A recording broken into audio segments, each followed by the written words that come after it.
السلام علیکم فرینڈز، کیسے ہیں آپ؟ امید ہے کہ آپ سب ٹھیک ہوں گے۔ تو فرینڈز آج لو برڈز کے نقصانات پہ بات کریں گے۔ فائدے تو ہر بندہ بتاتا ہے، تو سننے والے کو بھی دل کو اچھی لگتی ہیں ہر چیزیں کہ یہ ایسے ہوگا، ایسے کر لیں گے، یہ ہوگا، ٹھیک ہے جی، بہت مزہ آ رہا ہے ویڈیو دیکھنے کا۔ تو فرینڈز آج اس کے کچھ نقصانات میں آپ سے شیئر کروں گا، جو 20 سے 21 پوائنٹ ہیں وہ میں آپ سے شیئر کروں گا۔ تو یہ سب کچھ دیکھ کے تو لو برڈ میں آئیے گا، تاکہ آپ کے لیے کسی قسم کا گھریلو مسئلہ پریشانی نہ بنے۔ میں فیس کر چکا ہوں خود، اسی وجہ سے بول رہا ہوں۔ تو نیکسٹ ایک اس کے بعد ویڈیو بھی آئے گی فرینڈز، جو کہ میں اپنا جو ماسٹر کیج ہے جس میں نے کالونی بنائی تھی اور کیجز وغیرہ بھی رکھے ہوئے تھے اوپر، تو بس وہ شفٹنگ کی وجہ سے تھوڑا سا مسئلہ بنا، تو ابھی میں آپ کو نیا سیٹ اپ بنا کے تو وہ شیئر کروں گا آپ سے۔ تو وہ مجھے اسپیس تھوڑی سی ملی ہے جہاں پہ میں نے شفٹنگ کی ہے، تو وہاں پہ اسپیس نہیں بن رہی تھی، تو وہاں پہ ایک کچن تھا، تو اسی کو تیار کریں گے، اسی میں کالونی بنائیں گے اور کیجز کی بھی جگہ بنائیں گے، تو وہ آپ سے انشاءاللہ میں ضرور شیئر کروں گا۔ تو آپ بات کرتے ہیں سب سے پہلے جو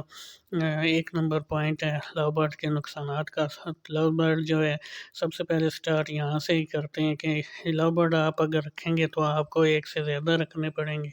کیونکہ یہ لو برڈ جو ہے اکیلا نہیں رہ سکتا ہے۔ تو دوسرے نمبر پہ اس پہ یہ ایک بات یہ آتی ہے کہ یہ جو اپنا پارٹنر جو ہوتا ہے نا، وہ بھی خود چوز کرتا ہے۔ آپ جتنی مرضی کوشش کر لیں ایک پیر کو اپنی مرضی کا بنانے کا، اگر ان کی اپنی مرضی نہیں ہوگی تو کبھی بھی بشک آپ کا پورا سیزن ہی نکل جائے تو وہ جوڑا نہیں بنائے گا۔ تو دوسرے نمبر پہ فرینڈز اس کی بات کرتے ہیں تو لو برڈ میں یہ ہے کہ آپ نے اس کو اپنے جہاں پہ رہ رہے ہیں اس کے بالکل ہی قریب نہیں رکھ سکتے ہیں، کیونکہ یہ شور بہت کرتا ہے۔ اگر یہ رات کو سوئے ہوئے بھی ہوں گے تو آپ لائٹ جلائیں گے، جیسے ہی آپ انٹری ماریں گے تو انہوں نے بولنا شروع کر دیتا ہے، تو کافی سارا شور کرتے ہیں۔ اس کے بعد فرینڈز لو برڈ میں یہ بھی ہے کہ یہ بھی بجیز کی طرح جو ہے دانہ ضائع بہت کرتا ہے۔ تو اس کے بعد فرینڈز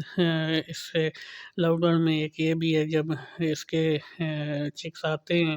تو پھر اس میں یہ ہے کہ جیسے کہ بجیز کے چکس آتے ہیں تو وہ اگر پر ان کے تھوڑے کم بھی ہوں تو تب بھی وہ سروائیو کر جاتے ہیں، کیونکہ وہ دانہ پہلے کھاتے ہیں اور فلائنگ بعد میں کرتے ہیں۔ اور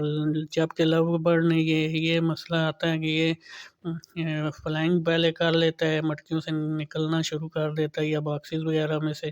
تو فلائنگ پہلے کر لیتا ہے اور کھانا دیر سے کھاتا ہے۔ بعض اوقات آپ ان کے پٹھے الگ کر دیتے ہیں، جلدی کر دیتے ہیں، تو آپ کے نظر میں تو یہی ہوتا ہے کہ یہ فلائنگ کر رہے ہیں تو بس ٹھیک ہے ابھی ان کو علیحدہ کر دیں، تو لیکن وہ جو ہے ایکسپائر ہو جاتے ہیں۔ اس کے بعد آپ کو لو برڈ جو ہے پانی بھی کافی گندا کر دیتا ہے جلدی، تو اس کو آپ کو بار بار 2 بار چینج کرنا پڑے گا، کیونکہ یہ کھاتا ہے جو بھی وہ بھی اس میں ڈال دیتا ہے۔ اس کے بعد یہ لو برڈ میں یہ بھی ایک یہ مسئلہ ہے، سردیوں میں بھی آپ کو بہت زیادہ کیئر کرنی پڑے گی اور گرمیوں میں بھی۔ یہ نہ بہت زیادہ سردی برداشت کرتا ہے اور نہ بہت زیادہ گرمی برداشت کرتا ہے۔ اس کے بعد اگلا پوائنٹ میں یہ ہے کہ آپ کو اس کی صفائی کا بہت خیال رکھنا پڑے گا۔ اگر صفائی کا خیال نہیں رکھیں گے، ان میں پاکس کی بیماری آتی ہے، اس پہ انفیکشن آتی ہے، اور جو دانہ وغیرہ اگر گندا کھا لیں گے تو اس میں یہ ہے کہ ان کے معدے کا بھی مسئلہ بن جاتا ہے۔ اس کے بعد لو برڈ میں ایک یہ بھی ہے کہ اگر آپ اس کو پالنا چاہ رہے ہیں اور اینڈ ٹائم کرنا چاہ رہے ہیں، اینڈ ٹائم تو یہ ہو جائے گا انڈور میں، تو لیکن یہ ٹاکنگ ہی نہیں کرتا ہے دوسرے پیرٹس کی طرح، جیسے رہا ہو گیا یا اور رنگ نیک وغیرہ ہو گئے۔ اس کے بعد جی لو برڈ میں آنے سے پہلے آپ کو اس کی میوٹیشن کا بھی پتہ ہونا چاہیے۔ یہ نہیں کہ آپ نے رانگ پیئرنگ کی ہو، نان رنگ آئی برڈس کو رنگ آئی کے ساتھ لگایا ہو، اور تو اس طرح بھی آپ کو نقصان ہو جاتا ہے، کیونکہ ان کے بچے آگے میول نکلتے ہیں۔